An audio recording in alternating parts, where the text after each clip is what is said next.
Today, I will be giving a tutorial on how to use the ERIC database through EBSCOhost. ERIC is a database of education-related information and is particularly useful for educators, administrators, and research students in the field of education. My research question is how peer mentoring or peer teaching will aid in a minority student's persistence. In the first box, I'm going to type in peer mentor or peer teaching.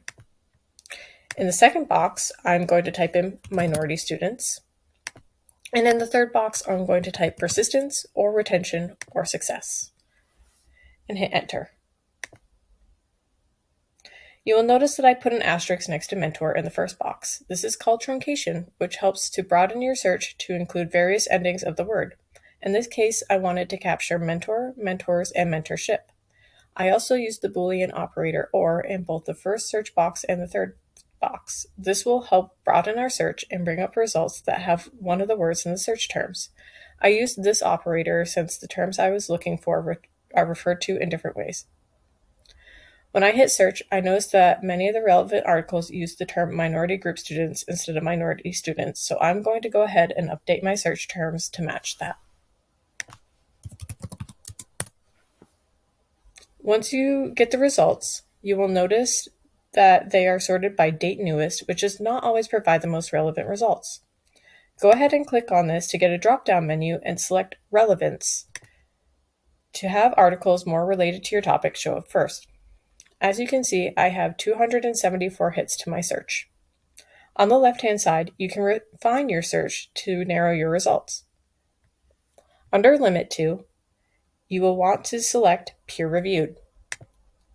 For the ERIC database, since it is a database with educators and education researchers as the target audience, peer-reviewed indicates that the articles that you will see were evaluated by experts in the education field to ensure that they are accurate, well-written, and original. This process allows searchers to know they are getting sources that are high quality and reputable. Also under Limit To, you can specify a date range for publication. This can be particularly useful when you want to see more current information, especially if you are researching a topic that is constantly changing. For this, I'm going to go ahead and make the date range from 2010 to 2025. You can either type in the year or use the slide bar to change the date range. You can see that this reduces the amount of results that come up. Next, I want to limit the kinds of sources that are shown in my search. Clicking on source types on the left-hand side, you can select a specific type of source you would like to be displayed in your search. For my research question, I would like to see just academic journals, so I'm going to go ahead and click on the checkbox next to academic journals. It is also worth noting the subject menu. This allows you to narrow the search further. I'm going to go ahead and click on undergraduate students.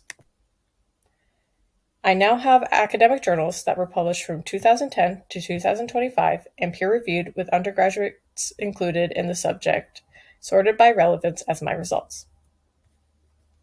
As you can see, my results have been pretty narrowed down at this point. I'm going to go ahead and click on the second article here, which sounds like a great match for what I am looking for.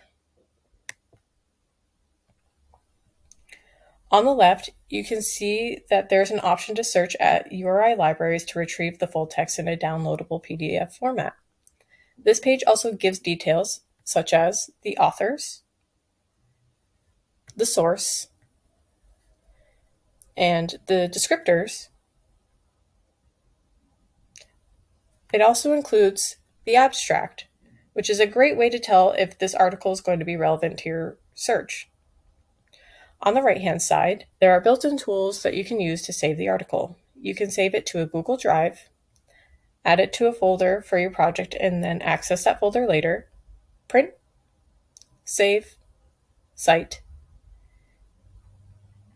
and create a permalink, which is a stable permanent link that allows you to revisit the article at any time. If you try to copy and paste the link in the search bar, it will not work, so a permalink is a great way to re-access articles later on. It is worth noting that if you use the citation tool that these citations are not always accurate, so make sure to check them. It is also worth noting that if you use the print tool, that it will only print the current page and not the full text. You will need to follow the link to the full text to print the whole article.